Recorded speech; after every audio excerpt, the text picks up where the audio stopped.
இறைச்சி சரக்குன்னு சொல்ற அந்த கடைசியா வாசத்துக்கு போடுற தூள் எப்படி அடிக்கிறேன் நான் உங்களோட வயிறு கொள்றேன். பாதி கராம்பு எடுக்கிறேன். இது வந்து ஒன்றுல பாதி எடுக்கிறேன். அந்த பாதியை வந்து இப்படி உடைச்சு போடுறேன். குட்டி குட்டியா உடைச்சு போட்டுட்டு இந்த பாதிக்கு வந்து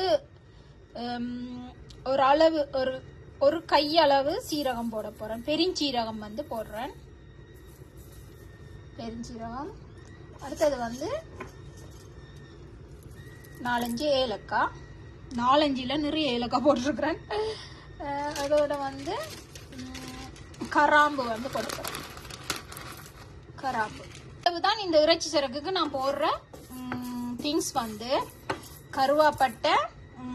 கருவாப்பட்டை மற்றது கராம்பு ஏலக்காய் பெருஞ்சீரகம். இதை நல்ல மெல்லிய சூட்டுல வறுத்துட்டு அதுக்கப்புறமா கிரைண்டர்ல அடிச்சு இதை பவுடர் ஆக்கினா சரி.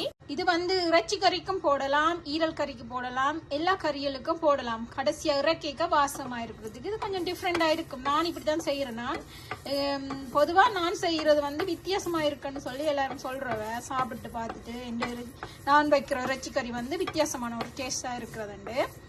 நான் இப்ப வந்து இந்த இறைச்சி சரக்கு அடிக்கிறதுக்காண்டி இதை வறுத்தெடுத்துட்டேன். இப்ப இவரை வந்து ஆற வச்சுட்டு இவரை கிரைண்டர்ல அடிக்க போறேன்.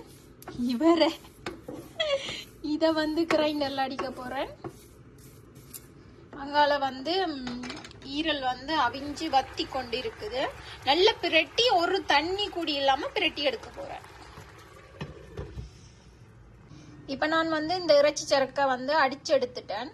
இந்த இறைச்சி சரக்கை வந்து இந்த தண்ணி வத்தக்கு முன்னம் கொஞ்சம் போடுவேன். பேந்துகிற கேக்க கொஞ்சம் போடுவேன். என்னன்னா இந்த என்ன சொல்றது அந்த ஈரல்ல வந்து அந்த வாசம் இறங்கணும் பண்றதுக்காண்டி, அப்பதான் சாப்பிட ஈஸியா இருக்கும்ன்றதுக்காண்டி நான் இப்ப ஒரு கொஞ்சம் போடுறேன். பிறகு கேக்க திருப்பி ஒரு கொஞ்சம் போடுவேன்.